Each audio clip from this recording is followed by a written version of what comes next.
All right, here we begin. I'm going to try to have it mostly the sky and do like a little bit of mountains there, maybe even in the background. Okay, so the pencil I just used, if you're interested, it's just a Faber-Castell, and then I have the eraser that's dust-free. This has been my most favorite thing I've purchased since I've been painting that I really love. So, and then I also, instead of using fingers, I like to use a brush to brush off the dust. Okay, so here's the colors we're going to be using. An indigo, which is Daniel Smith's, and then a peacock blue, which is Mission Paint. And I'm going to mix those two together. And this right here will be my background of the sky. Then here is going to be my permanent green light. And this gives that glowing green that you see up in the sky. If you've ever seen the Aurora Borealis, it's so phenomenal. And the singing that they do is pretty cool. All right, so I'm going to take this 3/4 inch flat brush. You can use whatever brush you have, just as long as it holds some water. And I'm going to go ahead and start putting this all into the sky here. And just to get it totally saturated, because we want it to be wet long enough that we're able to get our paint in there without it drying. And so the secret is to go both ways, back and forth here. Looks like I do have some fuzzies on there, but I just scrape them off like that. Here we go. All right. Sometimes if you hold it up to the light, you can see right here where I missed. Right there, I can see it, and here. So it does help to do this. I'm finding places that I had missed. Okay. All right. Now we're going to go ahead and begin painting. We're going to mix up the paints. I'm going to just show you here. I got my bigger mop brush. This is going to be the dark blue. And actually, I prefer to put this in first, and then I'm going to put in the Aurora Borealis. So here I go. I already know that the shapes of the Aurora Borealis are going to go, maybe more under this, or maybe even give it more of a loop going up. The rest of this is going to be darker. I really like the peacock mixed in with the indigo. It gives you like this really dark sky. And I always try to paint with giving see around on the bottom, I like that flowing kind of up, the atmospheric, it gives it the effect. Okay. Now I'm going to go over here. So I already know they're going to go like this. And I'm going to have it thinner there on the bottom. Then I'm going to have this in between it. And then I'm going to come back with another streak of that green. You don't see it yet, but it'll be here. And then I'm going to put this as the rest. Okay, so I'm going to have less than I did on the first picture I showed you. I think it'll look better in the long run. So here we go. Now, I have one clean and one dirty for rinsing my brush. Two different things for my water. So I'm going to go now and get my, oops. Oh, I don't like it when that happens. I think we're okay. I'm going to get the permanent green light going. And I'm going to start by putting in that color. I want it to make I should have this already pre-wet, but anyways, I want to make a big, nice puddle of this color. It's really fluorescent, and it looks really nice when you put it in and it's wet. So here it goes. There's one part. Let me go again, and let's see. Yep, I got it. Okay, I'm going to do it one more time to get it over here where you can see I don't have it yet. And I push it off onto that blue. When I do, it kind of makes it mingle together up in the sky here. And then I'm just going to come in down here, and I'd like to do some lifting. So I'm going to first make sure I have a clean brush. I'm going to come in there, and I'm going to start lifting some areas, especially this area where it's so dark.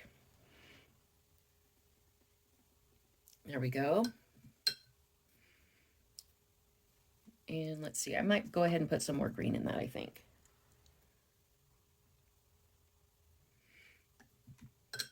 Yes, I like how that's turning out. I'm going to add some more blue while I can, because I want this nice and dark before I finish this whole section here, because we're going to put stars on the background. It's going to be a nice little starry night.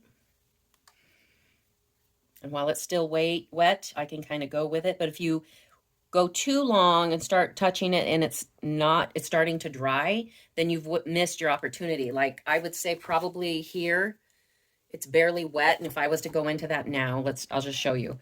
I might be able to get away with it, but it might show a stiffer. Let's see. Okay, well, I was able to. And I do like how that turned out. And I like how I'm getting these different little effects here. That makes it look more like true Aurora Borealis. And then, like I said, you can do little lifts here and there, and this will make it seem maybe a little bit more real.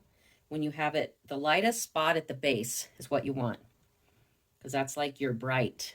And you can show little curves here. You can see kind of how I'm getting that going. And it just gives a real nice effect. Gives it that motion in the air, and you want that.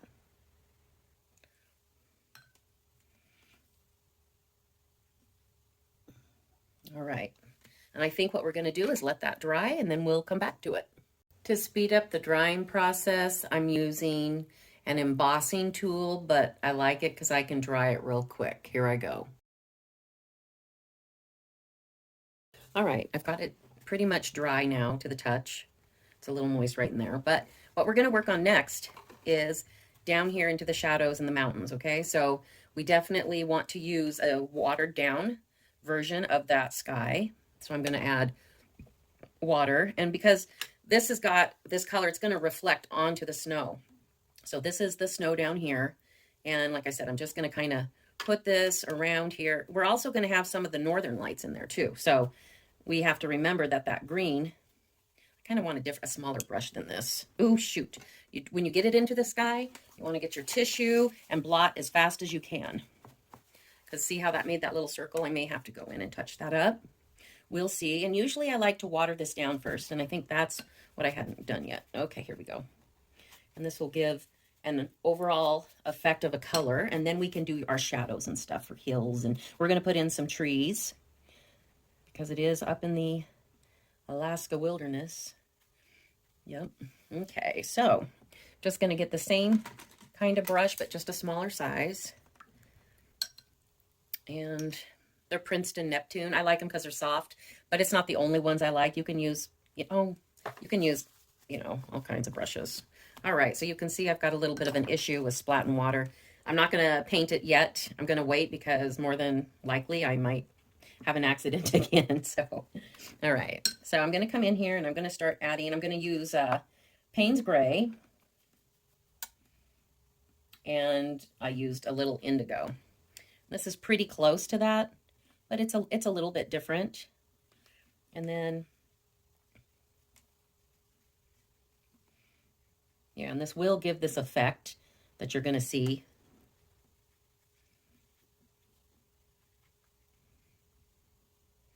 Okay, as it reaches out.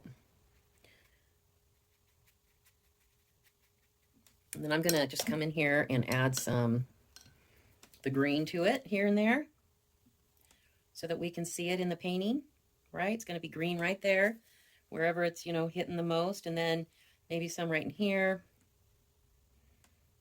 kind of, where you mirror the image. Am I getting all that in there? Good.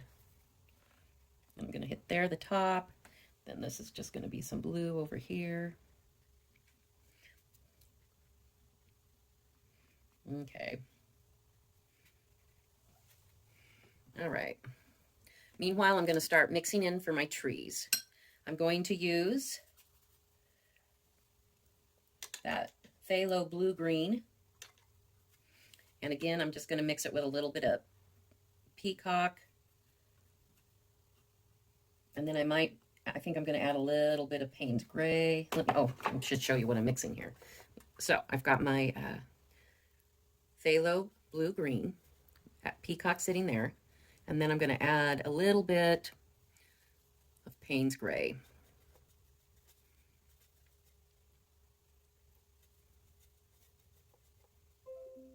Add a little bit of indigo there. Okay. Well, that might be too kind of a wild green, but we'll see. So we're going to have some stuff happening back here in the background. I think I'm going to have to wait. It's still too wet. So what I'm going to do is dry it again. And before I do that, I think I'm going to go ahead and do the touch-ups. I'll be right back. All right, I thought it important to show you this. So I've darkened this side. I damp my brush. It's not sopping wet. I pat it dry on the towel, and then I come by, rinse, try again to break up that harsh line. I might have waited too long trying to show you. But you want to soften that line. Got to clean your brush every time you go back.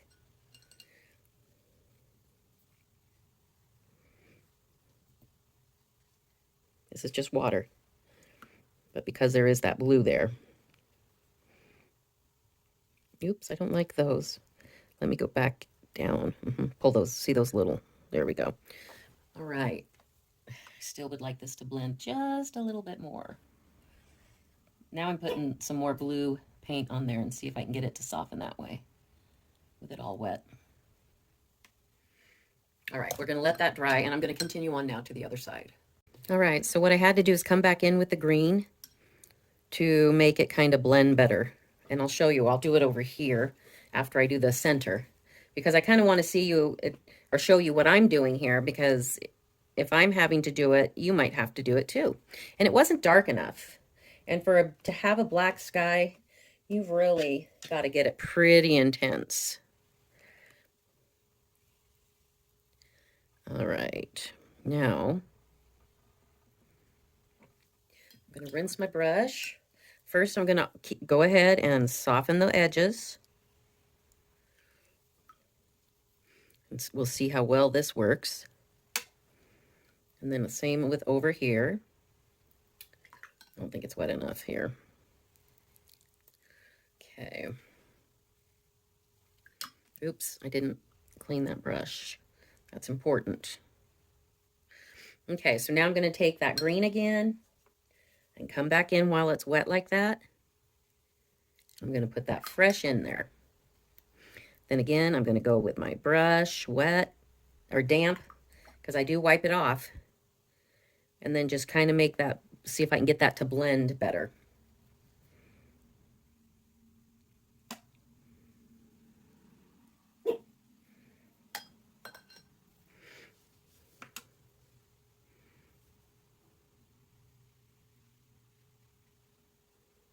Okay, I think I'm going to leave it like that for now. And now we're going to just go ahead and dry this. I am remixing the Paynes Grey with the, right here, the Phthlo Green blue shade. And then here's the Indigo. I'm going to mix that in there. Now, it's kind of trying to make a black, but it's a bluey black. And I think I'm going to switch up my brush and get more of a pointed one for making trees. I'm going to start with a, what size is this? This is a 4, and it's a nylon, and it's pointed. So it's going to give nice resistance. And I'm going to come up here. Let's say I'm going to start right here on this side. And I'm going to see if this is even going to show up here. Oops. And I'm going to start doing my tree. The first branches do kind of go up. And you want this to be kind of tall. And it's just, I kind of just squiggle my way down through making this tree. This one's kind of at an angle. I like that. That's all right with me. Okay, so there's one. Now, I may want this a little bit lighter than it is because it's going to be further in the distance. So I can kind of hit here and there. And kind of shows it there, but it's a little bit softer. I think you can see that, right? Okay. Now I'm going to come in again, and I'm going to put some trees in here.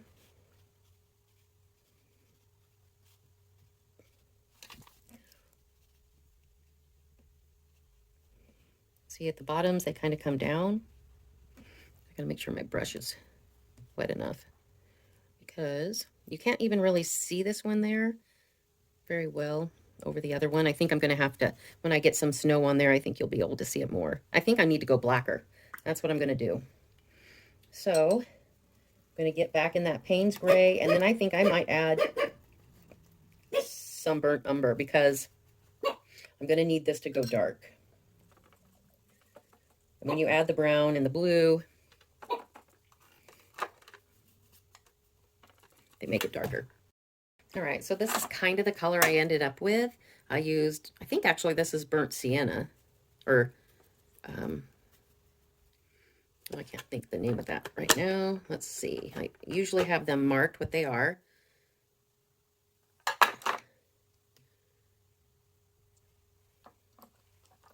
Sepia. That's what I use. Sepia mixed with the Paynes Grey, which is right here. This one here. And if you do mix those, you do get a nice black. And that's what I'm working on. Now I'm going to show you how that looks when we put it down. I've already started. I did a little bit over this, and now I can just kind of darken spots of it if I want to, okay? So I'm going to come out with a few more here.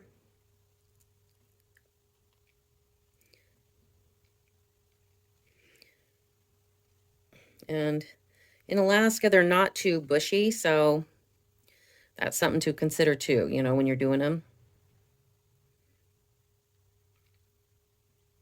This is another one here, but... And then what I like to do, just doing a little twiggy one right here. Anyways, is I like to rinse my brush out, and this is the cool part of putting in your trees, right? Oops. Okay, there we go. So I'm going to come underneath those trees and bring out what they have underneath them. So it adds a little bit of shadow. You kind of pull it out and bring it down. And that just gives you some more foreground here to work with. It's pretty cool, pretty easy. Let's try those again. Okay, we're going to come from over here. And again, the point of the brush and that it pops back is really a good thing. All right, so we'll just start out here with a tree. And we're going to start here with them going up. And then I kind of just throw my brush out. I want pools of it to collect here in the center of it so that I can get... Because up in Alaska, they get real... Sometimes you can like have this little branch here or the part of the stem of the tree.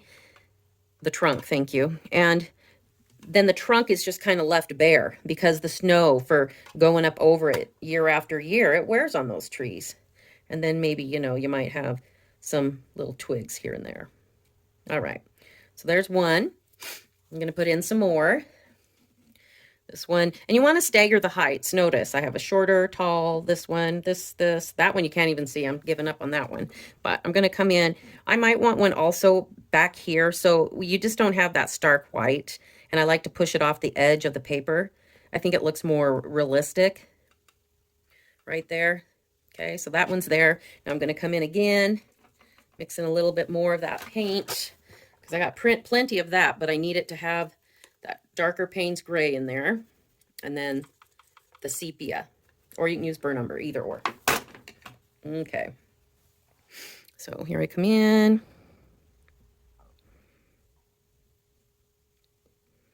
You know, maybe this one doesn't go up to this height, it's kind of behind it. And then, okay, there we go. Now let's try that. Remember how we go underneath it? This is the fun part. With just water, I tap it once, but it's still got some water. Well, it needs cleaned out a little bit more. Tap it once, and then, see, it's still got a little bit of water in there, but not a whole lot. And I'm just going to come under and bring that out, make a little bit of a line while it's still wet. And this one looks like it's already kind of started drying, but that's all right. Okay. And sometimes if I want, I can just come in here and just add a little bit more of that color I made. Yeah. And then you can even do little lines of, you know, other things here. And that's kind of nice to do. And you'll see how we're going to tie this all in when we bring the snow in. Okay. All right. So we're going to just keep moving along. They're lighter in the back, darker in the front. Okay. That's going to cause me trouble. So I think instead what I'm going to do here is I'm just going to make like a little bush thing here. And that's pretty dark. Like a little variance there. Okay, just a minute now. Because I know this isn't looking the greatest. I'm adding some water. This is going to be the foreground. I'm going to cover this whole section there. Okay, so there. So now we don't know really what that is, but it's definitely got some dark spots, some highlights. And I'm just kind of, okay. And that'll be that corner. And then see this in the back, I kind of just barely touch it with some water there so I can have that a little bit more filled in. Okay, so we're gonna, back here, what I usually do, and I'm going to get some tissue so I can do some blotting, but we're just gonna maybe have some, little bit of some lines there. Then again, I come in, wet my brush, just kind of soften those lines.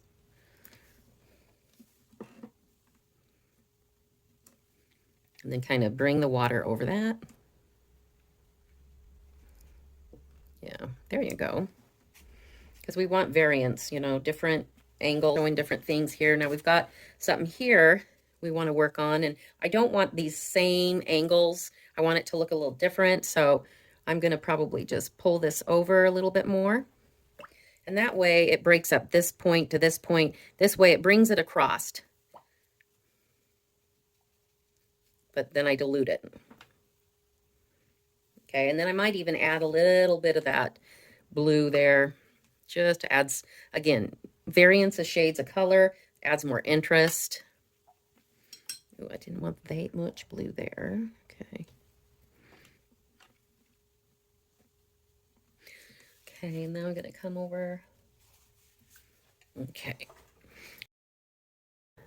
All right, now what we're going to do is finish this off with a toothbrush with white snow. I've already signed it, which I kind of jumped ahead of myself. But let's go ahead. I'm going to get some white paint. I just used the Windsor Newton Gouache because that will stand out and not be where it's transparent. You don't want it transparent. So, all right.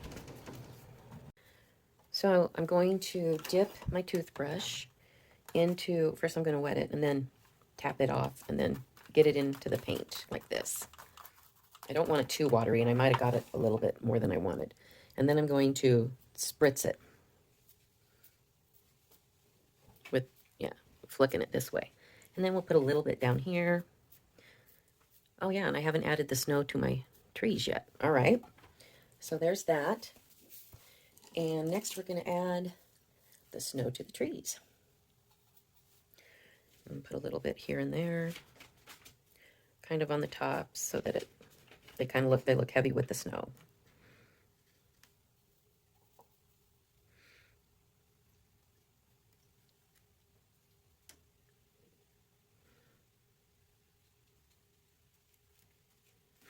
And then I have to keep going back because it'll see a little transparency. So, okay. And I'll keep kind of coming over here. Put a little, I don't know about snow on those. I think I'll just kind of, all right. And I think that about wraps it up. And if I did this again, which I'm going to, I would not do 2. 2 is never a good, always an odd number in anything that you're going to be painting. So I hope you enjoyed that. And I think I decided that was enough to not add one more thing down here, even though, and this is 1, 2, 3. So that works. All right. Well, enjoy. I hope to bring more videos. Have a good day. Bye-bye.